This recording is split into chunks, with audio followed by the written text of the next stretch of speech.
Today is Friday, January 29th. What to know about a trading freeze, how popular platforms restricted an ongoing stock market frenzy, and why some of them are now facing overwhelming backlash. Also, concerns over a new COVID-19 strain here in the U.S. and another chance to sign up for healthcare. Plus, a major automaker making a big promise. Why is today's date extra special? And how those Bernie Sanders mittens are turning into more than just memes. Welcome to The Newsworthy. All the day's news in around 10 minutes. Fast, fair, fun, and on the go. I'm Erica Mandy. Thanks so much for being here. You ready? Let's do this. The recent frenzy on Wall Street is starting to get ugly. Now, some lawmakers from both sides of the aisle are demanding regulators step in. Others are threatening action against online trading platforms who are seemingly trying to put an end to it all with debated motivations. We'll explain more about that latest action in a moment, but first, a quick recap about how we got to this point.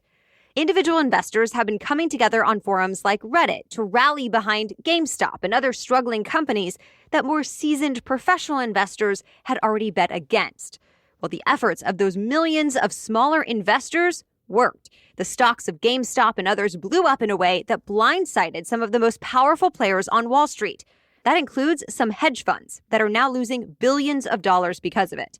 In fact, some of the individual investors who got into this have said their goal was really to teach those hedge funds a lesson. So the question is, what happens now? Because more of the platforms that connect the buyers and sellers for the stock market started restricting smaller investors from making certain buys, all while still allowing those more powerful players on Wall Street continued access. So why did this happen? That's up for debate. The platforms like Robinhood said this was actually for the little guy, that they're worried this recent surge in certain stock prices will be short-lived when it's no longer a viral moment. And eventually, all those individual investors could lose money. But others argue this is just proof that Wall Street is not a level playing field, and the more seasoned investors influence the platforms to take action to benefit them. So some Robinhood users have already filed a lawsuit in New York, and Washington is stepping in. Lawmakers questioned and criticized those new restrictions, and leaders in both the House and Senate have promised to hold hearings about this. And as we mentioned yesterday, the SEC is keeping an eye on the situation as well. To be continued. What's long been known as the People's House might end up looking a little more like a fortress in the future. The head of the Capitol Police Department requested a permanent fence around the U.S. Capitol and backup security staff on standby at all times. Acting Police Chief Yogananda Pittman says security experts have long argued, even before the September 11th terror attacks, that more needed to be done to protect the Capitol. And now, in the aftermath of the riot earlier this month, the Capitol Police Department did another security assessment and found there are vulnerabilities. So far, no word on whether her request might be approved. But other changes could be coming too. House Speaker Nancy Pelosi says lawmakers will also likely need more funding for personal security. And more than 30 lawmakers signed a letter yesterday calling for more protection in their home districts.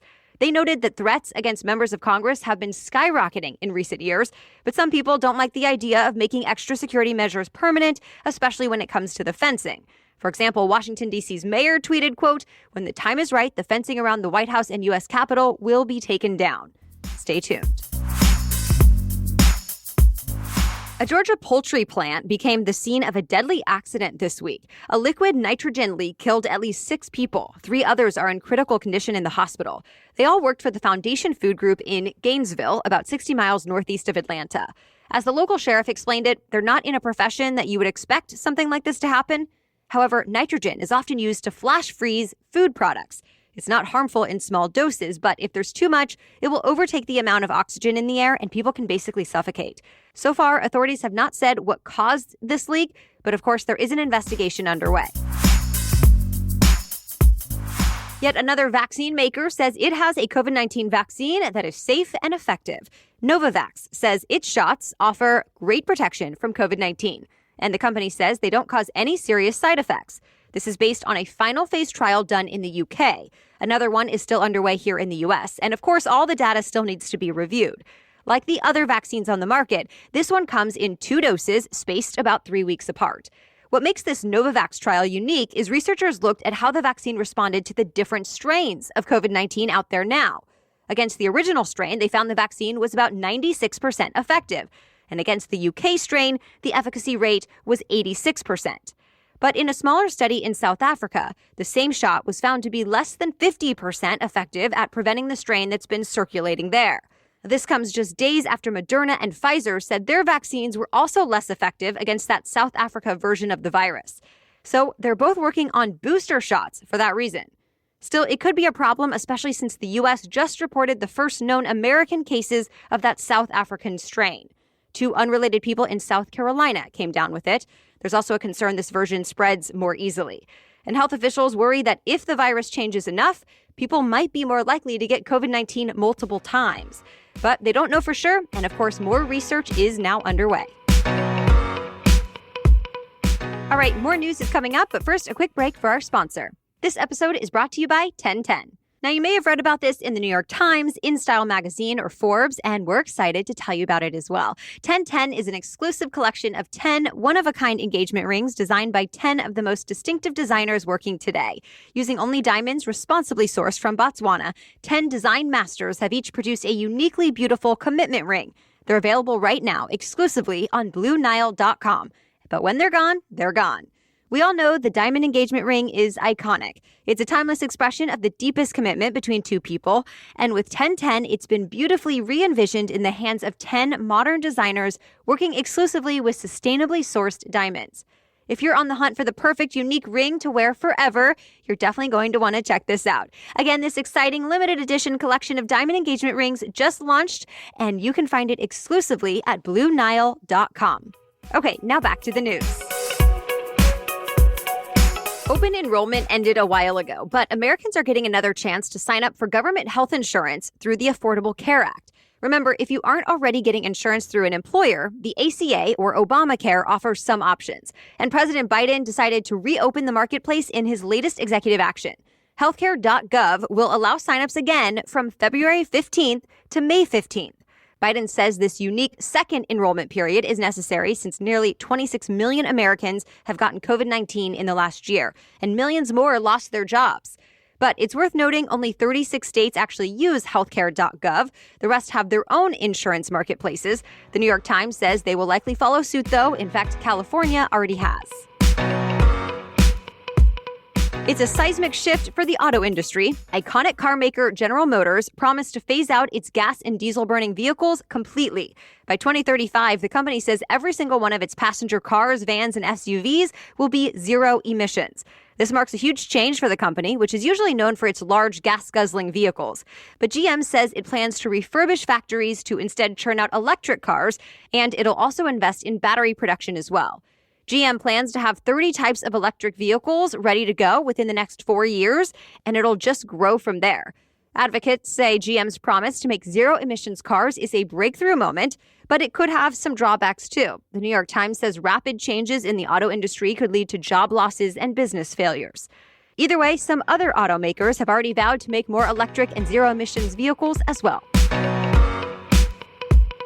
Hollywood lost yet another icon this week. Cicely Tyson died yesterday at 96 years old. The Emmy Award-winning actress was a pioneer in film and television. She often portrayed resilient Black women.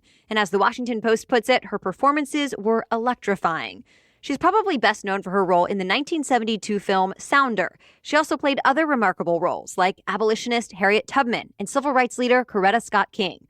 Overall, her career spanned more than 7 decades, and during that time, she won 3 Emmys and a Tony. Fellow Hollywood stars like Viola Davis, Tyler Perry, Oprah Winfrey, and Whoopi Goldberg are paying tribute to Tyson. They're calling her a pillar of strength and say her life will inspire people for years to come.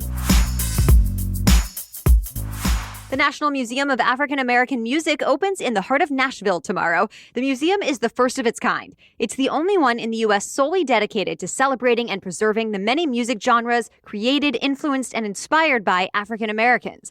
We're talking blues, jazz, gospel, R&B, and hip-hop. Visitors will get to explore 400 years worth of music and history, dating from the early days of slavery into the new millennium. And the Wall Street Journal calls it visually dazzling. It's 56,000 square feet, and it costs $60 million to create. It includes interactive experiences that are high-tech and has artifacts and memorabilia. Starting tomorrow, it's officially open to the public on Saturdays and Sundays through the end of February. Today marks the end of a long stretch of palindrome dates, or in other words, when the date reads the same backwards and forwards. And it's been like that for the last 10 days in a row. There will be more dates like this later this year, too. Overall, 2021 has 22 palindrome dates, and that's a pretty big deal. There are only 2 years every century that contain so many. But there won't be 22 in 1 year again until 2111. And that's it for the main news today, but now it's time for Feel Good Friday, when we bring you one extra feel-good or positive news story before the weekend. But first, a quick break for our sponsor.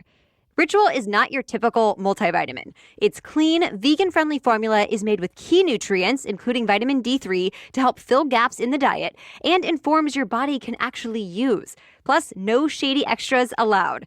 That's why I first started taking Ritual vitamins months ago. Yep, even if I was not partnering with them, I would be taking these vitamins.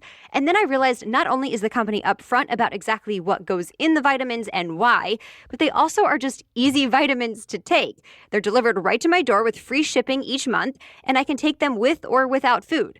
Ritual's fresh-tasting, delayed-release capsules are designed to dissolve later in less sensitive areas of the stomach, which makes that possible. You deserve to know what's in your multivitamin. That's why Ritual is offering my listeners 10% off during your first 3 months. Just visit ritual.com/newsworthy to start your Ritual today. That's ritual.com/newsworthy. And now back to Feel Good Friday. And today we're talking about the now notorious Senator Bernie Sanders mittens. While they're no longer just a meme sensation, they've apparently helped raise millions of dollars for charity. So in case you don't spend a lot of time on social media, here's the scoop. Sanders wore fluffy wool mittens to President Biden's inauguration a few weeks back, and people went nuts over it. He's been seen in them before. They were actually gifted to him by a Vermont elementary school teacher who has a mitten-making side business. But those mittens, paired with Sanders' casual parka and mask, really struck a chord with people on the internet. Well, pictures of him and those homemade mittens popped up all over memes on social media, basically turning his inaugural fashion into a pop culture phenomenon. So Sanders decided to use the mitten frenzy to raise money for charity. His team started putting his image on things like t-shirts, sweatshirts, and stickers. Then the merchandise went up for sale on his campaign website and sold out fast. Overall, Sanders says this raised nearly $2 million for charity. The money will go to organizations in Sanders' home state of Vermont. And by the way, it was a Getty Images photographer who captured the famous image of Sanders. So Getty says it'll be donating its proceeds from the photo to Meals on Wheels of America.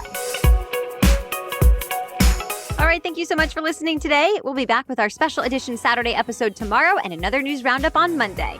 Until then, have a great day.